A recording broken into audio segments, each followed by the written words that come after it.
नमस्कार YouTube family, me Shubhangi blogs and किचनमध्ये तुमचं मनपूर्वक स्वागत करीत आहे. आजचा विषय म्हणजे आपला काय आहे.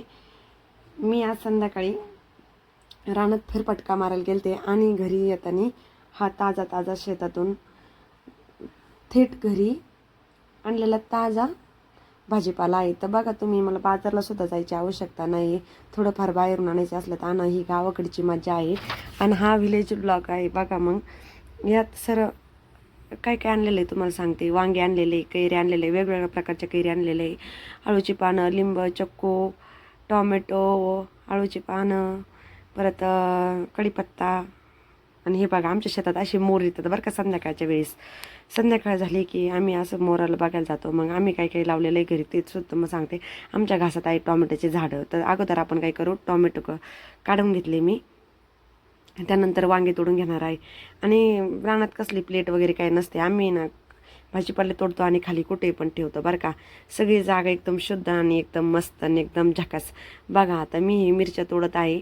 मिरच्या तोडून माझी ती मुलगी आहे, तो माझा छोटा कॅमेरामॅन आहे. खरंच म्हणजे माझे जे शूट असते ती माझी ना 8 वर्षाची मुलगी काढते बरं का. ती इतकी छोटी, मी तिच्यावर व्हिडिओ बनवणारच आहे. ते नक्की तुम्ही बघा ना, हा व्हिडिओ शेवटपर्यंत बघा, कुठेही स्किप न करता. आणि मग तुम्हाला कळेल व्हिलेज ब्लॉग कसा असतो.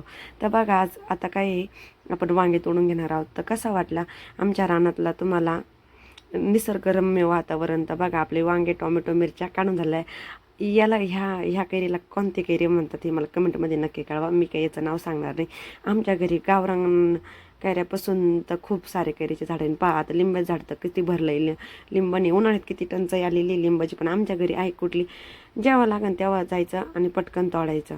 असं आमचं घरातलं वातावरण आहे. तर बघा, आता हे तुम्हाला दाखवत आहे. हे आंबे पिकायला सुरुवात झाली. हा तर वेगळाचा आंबा आहे. याचा कलर असा ब्राऊन ब्राऊन आहे. ह्या झूम करून तुम्हाला दाखवत आहे. हे आहे आपलं पपईचं झाड. इकडं लिंबूनी, इकडं तर हा वेगळाचा आंबा आहे. याचा काही विषय नाही, तो पण खूप गोड बरं का. हा आपला ऊस मस्त एकच नंबर बरं का. कसा आहे ऊस, आहे की नाही खतरनाक. आता परत दुसऱ्या आंब्यांकडे येऊ. इतके आंब्यांचे झाड आहे ना का व्हिडिओसुद्धा बसत नाही. याचं झालं का त्याचा व्हिडिओ शूट काढावा लागतो. बघा आता हा तर वेगळाच दिसतोय. हे जुने आंब्याचे झाड आहे बरं का आमच्या घरचे. तर ते बघा किती मोठे झाले आणि किती वेगवेगळ्या कलरचे. आणि कैऱ्यासुद्धा वेगवेगळ्या, प्रत्येक कैरी वेगवेगळी आहे बरं का. तुम्ही बारकाईने बघा. हा संध्याकाळचा टाईम झाला होता आणि ना व्हिडिओला एवढी काही खास क्लॅरिटी आलेली, पण ऊन कमी जास्त होतं आहे, कुठं ब्राईटनेस कमी जादा होतो आहे. आणि व्हिडिओ ना माझी छोटी मुलगी काढते. आता हा व्हिडिओ मी काढत आहे. आता बघा, ह्या कैऱ्याचा तर विषयच नाही. ही तर वेगळीच कैरी आहे. आता तुम्हाला किती झाडं दाखवले माहिती का आत्तापर्यंत? 7 ते 8 झाडं दाखवले ते मी, वेगवेगळे आंब्याचेच. त्याच्यापेक्षा जास्त पण झाडं आहे, ते पण दाखवणार आहे थोडं पुढं जाऊ. आता बघा, आमच्या घरी सगळं काही आहे बरं का. हे बघा, हे आपले आळू आहे. आळू तर बघा किती हा आहे गवतीच्या. इतका गवतीच्या स्ट्रॉंग झाला की तो हातातसुद्धा मला वडाना विळा काही घेतला नाही, कारण माझ्या हातात फोन आहे आणि दुसऱ्या हातात माझं काम चालू आहे. तर गवतीच्या असा तोडायचा नाही, मी मुद्दाम तोडला आहे. आम्ही विळा घेतो मगच कापतो. आणि कढीपत्ता तर काय बहरला आहे. कढीपत्ता तुम्हाला असं भेटतं आहे का याच्यात? आमचं असं आहे, आम्हाला भाजी कोणती करायची आम्हीच. आता मला तुमच्यासोबत शेअर करायचं, त्यासाठी मी सगळं एकत्र तोडून आणलं आहे. आम्हाला जेव्हा वाटतं तेव्हा आम्ही भाजीच्या अगोदर जातो, कढीपत्ता कट करतो, आळूची पानं कट करणार आणि डायरेक्ट भाजीला सुरुवात करणार. असं आहे आमचं. लिंबू खायचं, लिंबू घेऊन. आता नारळ बघा, तुम्हाला हिरवंगार नारळ दाखवलं आहे, नारळ पाणी. हा तलीच गोड आंबा आहे, माझ्या सगळ्यात आवडीचा बरं का. त्याच्यामुळे मी ती झुमकैरी करून टाकली. आणि चक्कूच झाड आहे आपली. तर चक्कूसुद्धा आणलेला आहे आपण. आणि हे नारळाचे झाडं खूप खूप म्हणजे काय सांगू. सीताफळ म्हणू नका, रामफळ म्हणू नका. तर रामफळ झाडांना हा आहे मोगड्याचा वेल. शेजारीच आहे कारल्याचा वेल. हे बघा, कारल्याच्या झाडाला सुद्धा फुलं आलेत. हा मोगड्याचा वेल, इथं कारल्याचा वेल आहे. काहीच आणेल, फक्त बटाटे आणायला आम्हाला बाजारात जावं लागतं. आम्ही बटाटे वाटलं तर आणतो, नाही तर आणत नाही. हा ऊस मुद्दाम दाखवलेला आहे. रिसंकर वातावरण आहे. आता ही वेगळ्याच आंब्याची कैरी शूट करायला सुरुवात केलेली. ह्या कैऱ्यांचे नाव तुम्हाला माहीत असले तुम्हाला. झाड किती छोटं आहे, कैऱ्या किती बघा. आता बघा, झाड किती छोटं आहे, कैऱ्या किती. ह्या बा, नारळच पाणी पिऊ वाटलं लगेच नारळ तोडायचं आणि लगेच पाणी प्यायला सुरुवात करायची. असं आहे आमचं. गावाकडं म्हणलं की खूपच छान. हा शुभांगीचा व्लॉग आहे. आणि आता माझ्या शेतातला हा माझा फर्स्ट म्हणजे पहिलाच असा व्लॉग मी तयार केलेला आहे. तर मला कसा वाटला हे मला कमेंटमध्ये नक्की कळवा. आणि हा व्हिडिओ तुम्हाला आवडला की नाही हे मला नक्की कळवा. असे मोर येतात ना, इतके मोर असतात, मी नंतर नक्कीच टाकेन तुम्हाला मोर. आता बघा काय भरलाय. आता चक्कू तुम्हाला मगाशी दिसत नव्हता, बघा चक्कू देखील तोडलेला आहे, पण चिकन माझ्या हात खराब व्हायला. आता ही कैरी आहे लोणच्याची कैरी. तर लोणच्याची कैऱ्या मी तोडून घेणार आहेत. बघा एका फेरफटक्यात गेले आणि काय काय आणलेलं आहे तर तुम्ही सुद्धा बघितलेलं. आता हे बघा आणि आता याचं डायरेक्ट टोकर वगैरे काय नाही घ्यायची, डायरेक्ट टाकीत टाकल्या कैऱ्या, धुवून घेतल्या, तशाच रात्रभर ठेवलं तरी काहीच अडचण नाही.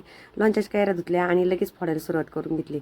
फोडून घेतल्या आणि हळद मीठ घातलं. म्हणजे बघा कैऱ्या कशा फोडून तयार झालेल्या आहेत. तर त्यात हळद मीठ ठेवणार आहे. लोणच्याची रेसिपी आपली बाकी आहे तुमच्यासोबत शेअर करायची. कसा वाटला हा शेतकरी आहे, शेतकरी म्हणजे शेतकरी घरातील आणि शेतातील ब्लॉग बघा तुम्ही. माझ्या खूप काही रेसिपी असतात आणि सगळे काही ब्लॉग तुमच्यासोबत शेअर करते मी. आणि आता हे लोणचं बनवून तुम्हाला दाखवत आहे. घरचे आंबे कसे पिकवायचे ते सुद्धा मी नेक्स्ट रेसिपीत सांगणार आहे तुम्हाला. घरचे आंबे पिकवलेले ते सुद्धा दाखवते. जे मी तुम्हाला थोडं ओळखा पाहू सांगितलं ना, ते मी घरी पिकवलेले आंबे होते. त्याचा आमरससुद्धा मी केलेला आहे. आणि आता याचं लोणच्याची प्रोसेसमध्ये ठेवून देणार आहे. तर घरी आल्यावर मी काय काय केलं आहे तर तुम्हाला सगळंच काही तुम्ही बघितलेलं आहे. हळद मीठ लावून काय त्या साईडला ठेवून देऊ आणि असे मस्त मोर वगैरे संध्याकाळचा टायमिंग आणि एकच नंबर वातावरण बरं का. किती भारी ना. असं तुम्हाला सुद्धा वाटत असं की इकडं यावा आमच्या शेतात. नक्की या व्हिजिट करायला तुम्हाला नक्की शेतात घेऊन जाईन. सर्व प्रकारचे आंबे कैरे जेवढं काही असन ज्या सीझनला त्याचा स्वाद तुम्हाला नक्की मी देईल.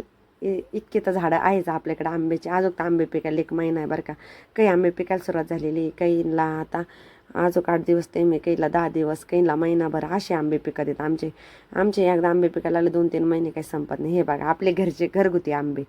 आणि काही मग रस बनवायला घेतला आहे, पण फक्त आंब्याचा रस बाकी ठेवला आहे. रस नाही दाखवणार तुम्हाला आता, फक्त आंबेच तुम्ही म्हणता आणि तुम्ही तर काही दाखवू राहिले आज. काही नाही. शेतकरी ज्याला शेती आहे ना आणि शेतीकडचे गावाकडचे लोक आहे नाही असंच खातात. त्याच्यामुळे ना ती जास्त आजारीसुद्धा नाही पडत. जे करून शहरात कसं आहे असं काही भेटत नाही.